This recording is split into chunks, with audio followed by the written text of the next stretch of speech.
안녕하세요. 매일신문 아나운서 임수빈입니다.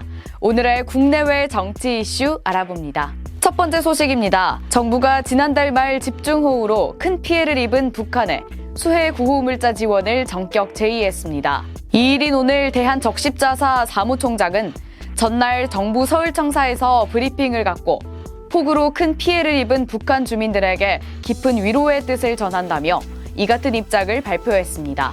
박종술 적십자사 사무총장은 지원 품목, 규모, 지원 방식 등에 대해 북한 적십자회 중앙위원회와 협의할 준비가 돼 있다며 북한 측에 조속한 호응을 기대한다고 말했습니다. 대북 수해 지원은 1995년부터 2010년까지 5차례 이뤄졌는데 2011년과 2012년엔 북한이 지원을 거부한 바 있습니다.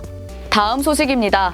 국민의힘 한동훈 대표가 2일 공석인 정책위의장에 대구 4선 중진인 김상훈 의원을 내정했습니다. 전날 정점식 전 정책위의장이 사의를 밝힌 지 하루 만에 인선입니다. 한 대표는 원내에서 소속 의원들을 지휘하는 추경호 원내대표와 전날 사전 협의를 거쳐 김 의원을 지명한 만큼 김 의원 추인 가능성이 큰 것으로 보입니다. 김신인 정책위의장은 여야 대치 국면이 장기화되는 가운데 중책을 맡아 어깨가 무겁다며 당면한 민생 현안 법안 처리에 매진하겠다고 밝혔습니다. 세 번째 소식입니다. 이재명 더불어민주당 대표 후보자와 조국 혁신당 대표가 지난 1일 국회에서 비공개 회동을 가진 가운데 두 사람이 야당 주도의 법안 강행 처리와 거부권 전국을 타개하기 위한 방안을 논의한 것으로 전해졌습니다. 이 정치권에 대한 국민의 피로감이 높아지는 가운데 두 사람이 향후 어떤 해법을 내놓을지가 주목됩니다. 마지막 소식입니다.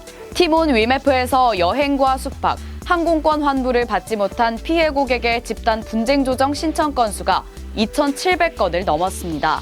소비자원은 이런 사태 속에서 정부와 소비자원 등을 사칭한 환불 안내 문자가 발송되고 있다며 주의를 당부했습니다.